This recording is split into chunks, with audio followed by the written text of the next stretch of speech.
हे बघा, तुम्हाला गॅस सिलेंडरबद्दल एकदम एक भयानक बातमी देणार आहे. तुम्हाला वाचून आश्चर्य वाटेल, परंतु गॅस सिलेंडरच्या भावांमध्ये जबरदस्त वाढ झालेली आहे. गॅस सिलेंडरची म्हणजे वाढ झाली असून सुद्धा भेटत नाही सिलेंडर. भाव वाढलेले असून सुद्धा भेटत नाही. एक टंचाई निर्माण झाली सिलेंडरची. अशी परिस्थिती काय झाली, व्यवस्थित आहे का? पूर्ण व्हिडिओ फार कामाचा आहे.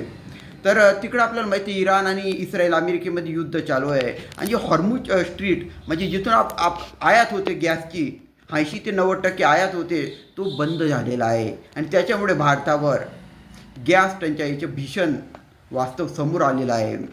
सरकारने गॅस सिलेंडरचे दर वाढवले आहे. घरगुती गॅस सिलेंडरच्या दर 60 ते 70 रुपये आहे. जे कमर्शियल हॉटेल वगैरेमध्ये 19 किलोचं त्याचे 120 ते 140 रुपये एवढं भाव वाढवले आहेत. भाव वाढूनसुद्धा सिलेंडर भेटत नाही आहे. काही मोठी हॉटेल रेस्टॉरंट बंद झालेले आहेत. ऑर्डर त्यांनी कॅन्सल केलेले आहेत. मेनू कमी केलेला आहे. आणि जर लवकर सिलेंडर मिळाले नाही तर अजून परिस्थिती भीषण भयानक होणार आहे. काळा बाजार व्हायची पूर्ण 101% शक्यता आहे.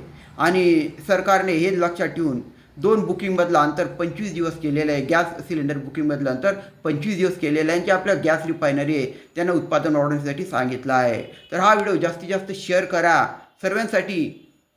गॅस सिलेंडरचे महत्त्व किती असतं अन्नासाठी ते सर्वांना माहिती आहे. हॉटेल रेस्टॉरंट वगैरे जास्तीत जास्त शेअर करा. सत्य परिस्थिती सांगा आणि वाचवा इंधन. करा शेअर आणि तुम्हाला आवडल्यास सबस्क्राईब करा. धन्यवाद.